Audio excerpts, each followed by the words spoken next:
ജനങ്ങൾ പുറത്താക്കിയ 6 പേരാണെന്ന് തോന്നുന്നു കയറിയത്. അപ്പാനി, അതുപോലെ തന്നെ നമ്മുടെ ശാരിക, സരിക, മുൻഷി രഞ്ജിത്ത്, പിന്നെ അതുപോലെ ബിൻസി, നമ്മുടെ ശൈത്യ, ഇത്രയും പേര് 6 പേരാണ് ഇപ്പോൾ കയറിയിരിക്കുന്നത്.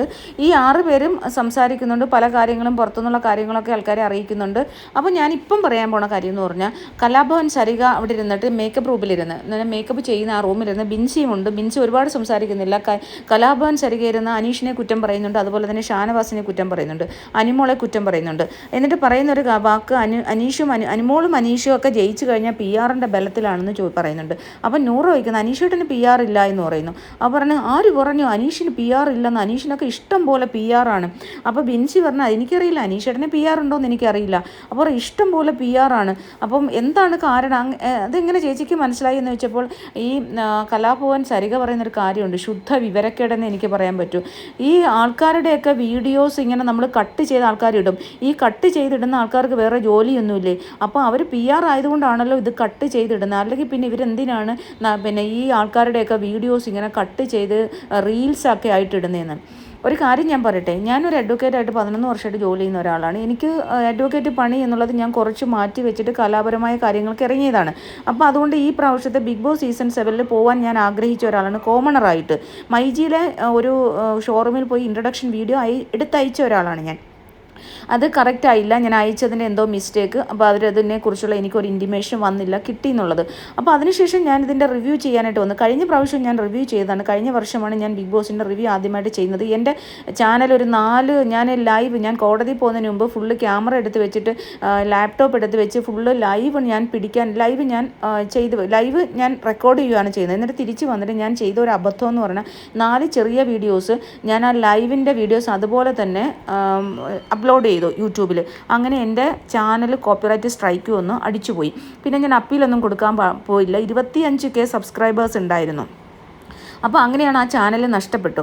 അത് കഴിഞ്ഞിട്ടാണ് ഞാൻ ഈ വർഷം ഒരു ചാനൽ തുടങ്ങിയതും ഇതിനൊരു റിവ്യൂ ഇടാൻ വന്നതും. അപ്പോൾ ഞാൻ ഈ ഒരു ബിഗ് ബോസ് ഷോയിൽ പോകാൻ വേണ്ടിയിട്ടാണ് ഞാൻ വന്നത്. അപ്പോൾ ഞാൻ ഈ ഷോ കണ്ടിട്ട് എനിക്ക് ഇഷ്ടപ്പെട്ടിട്ടാണ് ഞാൻ ഇതിൻ്റെ റിവ്യൂ ചെയ്യാൻ തുടങ്ങുന്നത്. എനിക്ക് ആദ്യം അനീഷേട്ടനെ ഇഷ്ടമല്ലായിരുന്നു, എനിക്ക് വലിയ താല്പര്യം തോന്നിയില്ല. ഞാൻ അനിമോളുടെ ഫാനായിട്ടാണ് വന്നത്. അനിമോളെ ഇഷ്ടപ്പെട്ടു, അതെനിക്ക് ഷാനവാസൊക്കെ ഉണ്ടായിരുന്നു, ഷാനവാസിനെ ഇഷ്ടപ്പെട്ടു. അങ്ങനെ നമുക്ക് ആ ഒരു അവിടെ ഗെയിം കളിച്ച് അവരുടെ ക്യാരക്ടർ കണ്ട് നമുക്ക് ഇഷ്ടപ്പെട്ട ആൾക്കാരെ നമ്മൾ സപ്പോർട്ട് ചെയ്ത് തുടങ്ങി. അതിനുശേഷം പിന്നെ മോർണിംഗ് സോങ് എടുത്തിട്ട് നമുക്ക് ഇഷ്ടപ്പെട്ട ആൾക്കാരുടെയാണ്. എൻ്റെ മോർണിംഗ് സോങ് ആദ്യം നോക്കിയാൽ നിങ്ങൾക്ക് എല്ലാം അറിയാം, അനിമോളും അനീഷേട്ടനും ഷാനവാസിക്കായും മാത്രമാണ് എൻ്റെ മോർണിംഗ് സോങ്ങിലുള്ളത്. ബാക്കിയുള്ളവരും ഞാൻ പിന്നെ ചിലപ്പോഴൊക്കെ നിവിനെ ഇടാറുണ്ട്, അക്ബറിനെ ഇടാറുണ്ട്. അപ്പോൾ അങ്ങനെ മാത്രമാണ് ഇടുന്നത്. അപ്പം എനിക്കിഷ്ടപ്പെട്ട ആൾക്കാരാണ് ഞാൻ ഇടുന്നത്.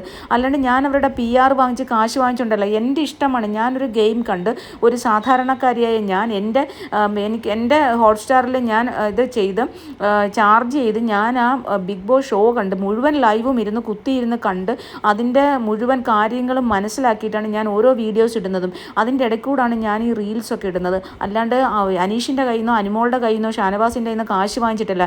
ഇത്രയും വിവരമില്ലാത്ത ആൾക്കാരെയാണല്ലോ ബിഗ് ബോസ് ഈ പ്രാവശ്യത്തെ സെലക്ഷനിലേക്ക് കൊണ്ടുപോയെന്ന് ആലോചിക്കുമ്പോൾ ഭയങ്കര വിഷമം തോന്നും. ബിഗ് ബോസ് ഷോ എന്താണെന്നറിയാത്ത പിന്നെ PR വർക്ക് ചെയ്തവർക്ക് എന്താ വോട്ട് ചെയ്യാൻ പറ്റുമെന്ന് പറഞ്ഞാൽ അതെനിക്ക് മനസ്സിലായില്ല. വോട്ട് ചെയ്യാൻ പറ്റുമെന്ന് അവരുടെ കട്ടിങ് എടുത്തിട്ട് ഇടാൻ പറ്റുമായിരിക്കും, അതായിരിക്കും പബ്ലിക് റിലേഷൻസ് എന്ന് ഉദ്ദേശിക്കുന്നത് PR. പിന്നെ അനീഷ് PR ചെയ്തു എന്നുള്ള ഒരു തെളിവ് പോലും ഇതുവരെ ഒരു യൂട്യൂബേഴ്സും കൊണ്ടുവന്നിട്ടില്ല. അനാവശ്യമായിട്ടുള്ള ഏതോ ഒരു നാട്ടിലെങ്ങാണ്ട് കേരളത്തിന് പുറത്തോ അല്ലെങ്കിൽ മാഹിയിലോ ആരണ്ട് കൊടുത്തിരിക്കുന്ന പറഞ്ഞാൽ വ്യാജമായിട്ടുള്ളൊരു വോയിസ് വന്നിട്ടുണ്ട്. അല്ലാണ്ട് ഒരാൾ PR കൊടുത്തു എന്ന് തെളിയിക്കണമെങ്കിൽ അനീഷ് അവിടെ ബിഗ് ബോസ് ഹൗസിനുള്ളിൽ തന്നെ വെല്ലുവിളിച്ചിട്ടുണ്ട്, ബിഗ് ബോസിനെ തന്നെ വെല്ലുവിളിച്ചിട്ടുണ്ട്. ഞാനൊരു PR കൊടുത്തു എന്ന് പറഞ്ഞു കഴിഞ്ഞാൽ ഞാൻ ആ നിമിഷം ഈ ബിഗ് ബോസ് ഹൗസിൽ നിന്ന് പുറത്തു പോകാൻ തയ്യാറാണെന്ന്.